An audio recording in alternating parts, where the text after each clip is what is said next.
Hi guys, ayan guys. Nagre-retouch ako guys ng leftover spaghetti sauce. This is, I think, perfect pa to sa half kilo if I'm not mistaken.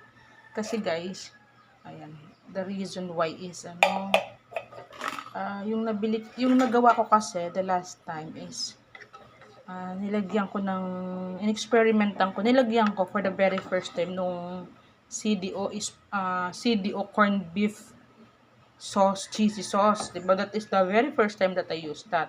And after, diba nag-serve ako sa mga friend ko, na-found out ko na napakamantika pala noon. Wala siyang corned beef. Tapos puro lang siya sauce na sobrang mantika.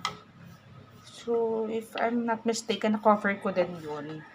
Ayun, kung makita nyo yung product. Okay naman siya nung ginagawa ko, pero parang nag-settle down yung mantika. Sobrang siya. Kaya ang ginawa ko ngayon guys, ni-retouch ko siya, nilagyan ko siya ng iba. Okay? Kasi sabi ko gusto ko mawala yung mantika. And I added tomato paste para maging thick yung niya, yung sauce. Tapos nagbukas ako ng mushroom stem, sabi ko, para ito siya guys, lagay na natin. Ayoko kasi ng mamantika masyado, hindi.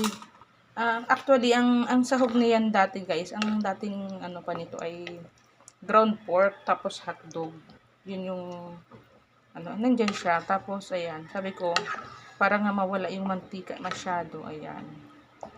So, titikman natin kung okay na. Masarap naman siya guys, yung sa ko lang, sobrang mantika yun.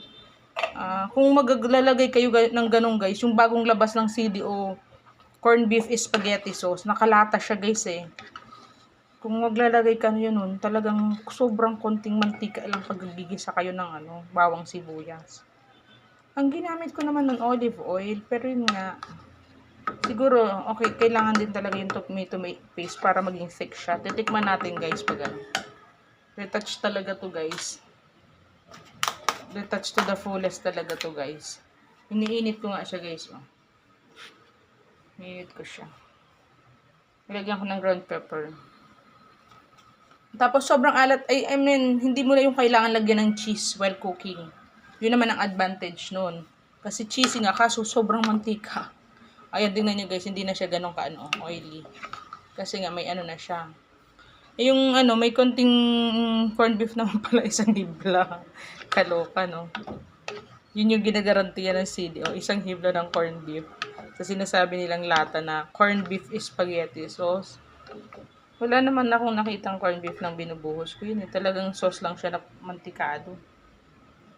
Ayan, natin. Titikman ko kung okay na siya. So, for the retouch ng para mamaya pagkain ko magpapakulo na lang ako ng noodles mamaya para makapag-ready na tayo. Kaya, ayun. Titingnan natin guys ha. Nag-review naman ako noon, last time na ginamit ko yung CDO Dilato. Masarap naman siya.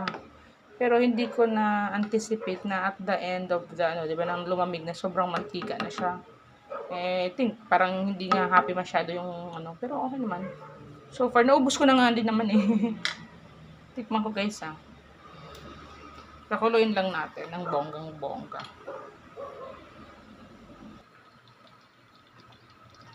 So yun guys, na siya guys, boiling na siya. Titikman na natin guys kung kumusta na yung lasa. Kasi kailangan gusto natin kumain lagi masarap, di ba? Ayaw natin kumain na yung parang napipilitan lang tayo kumain. Ayoko kasi talaga yung mantikado masyado. Medyo nag-iingat talaga tayo sa Tikman na natin to guys, kung okay na siya.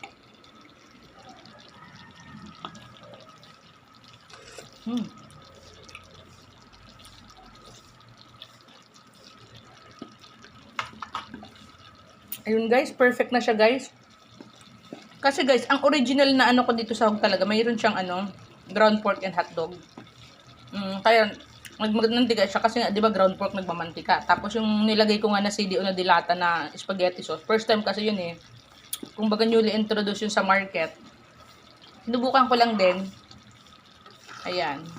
Ayan siya guys. Okay siya guys. Ang ginawa ko, 'di ba, nakita niyo, nagdagdag ako ng milk, half cup of milk.